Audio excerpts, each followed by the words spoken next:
తూర్పుగోదావరి జిల్లా రాజమండ్రి లాలా చెరువులో ఏర్పాటు చేసిన నమూనా అయోధ్య దేవాలయాన్ని పర్యాటక శాఖ మంత్రి దుర్గేష్ ఎమ్మెల్సీ సోము వీర్రాజు సందర్శించారు. అయోధ్యలో రామమందిరం తరహాలోనే నిర్మించిన ఈ మందిరం అందరినీ ఆకట్టుకుంటుందన్నారు. ఇది పర్యాటక రంగంలో భాగమైందని మంత్రి దుర్గేష్ తెలిపారు. భారీ వ్యయం, వందలాది మంది కార్మికులతో అయోధ్య ఆలయ నమూనా దేవాలయాన్ని నిర్మించి ప్రజల సందర్శనకు నిర్వాహకులు ఉంచడం అభినందనీయమని మంత్రి తెలిపారు.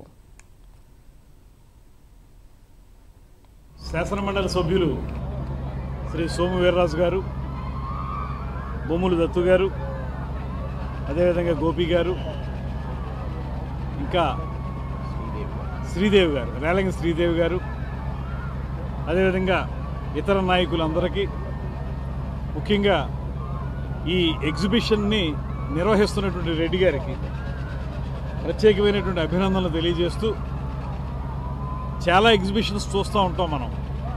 ప్రతి సంవత్సరం కూడా ఏదో రూపేణా రాజమండ్రి నగరంలో ఎగ్జిబిషన్స్ వస్తూ ఉంటాయి.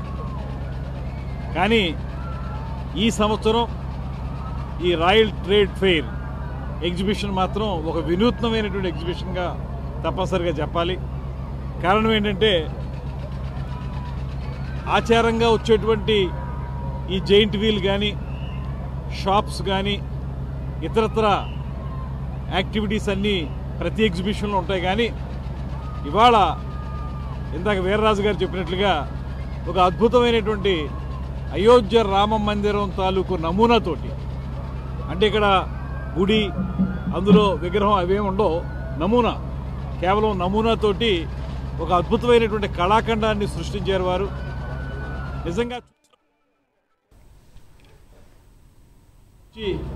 చేయించారా అంటే అదేమీ కాదు, మేమే గూగుల్లో చూసి దాన్ని ఈ రకంగా రూపకల్పన చేసామనేటువంటి మాట చెప్పారు. 3 నెలల పాటు అవిశ్రాంతంగా శ్రమించి ఒక అందమైనటువంటి అయోధ్య మందిరానికి ఒక నమూనాని ఇక్కడ చూపించినందుకు వారికి ప్రత్యేకమైనటువంటి అభినందనలు తెలియజేస్తున్నారు.